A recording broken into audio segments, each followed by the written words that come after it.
In 90 minutes, you can get away with scaring people 3 or 4 times. Get back in the car! For something like this, over 10 hours, the rules are very different. There's something in the house! I want to build a sense of tension and to sustain it as long as possible. All the way through, I want to see you guys scared this entire time, okay? Horror has been changing. It got to a point where the genre was content just to startle people. Now we're seeing audiences are much more sophisticated. In our show, I wanted to go back to when horror was actually about something much more profound than just being afraid. One of the things that I believe is that our lives are full of ghosts. I think they take a lot of forms, and they can be regrets and memories and shame and grief and guilt and all sorts of things. For an audience, it's about forcing them to look at things that are uncomfortable in the safe space that the genre creates.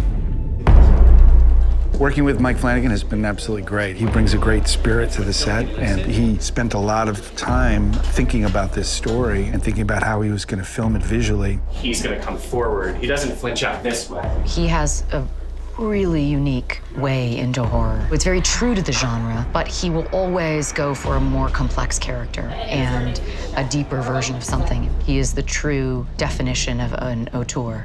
He knows the material in and out to the point where if anyone is sometimes slightly confused, he always has an answer. The way you move the camera and what you show and what you don't show is the fundamental notion that what you don't see is scarier than what you do. Mike envisioned that from day one. He did this by framing carefully, by planning what kind of camera moves, show us what when. He has a lot of red meat in this for horror fans. I have to tell you something. Your mother, she was not sick. She wasn't crazy, and neither are you. I hope audiences will absolutely embrace a truly complex human story that happens to be wrapped in the skin of horror. You know what I'm talking about. Don't pretend that you don't.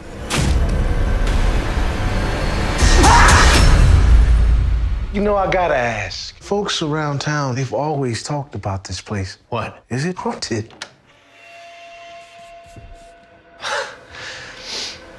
You know,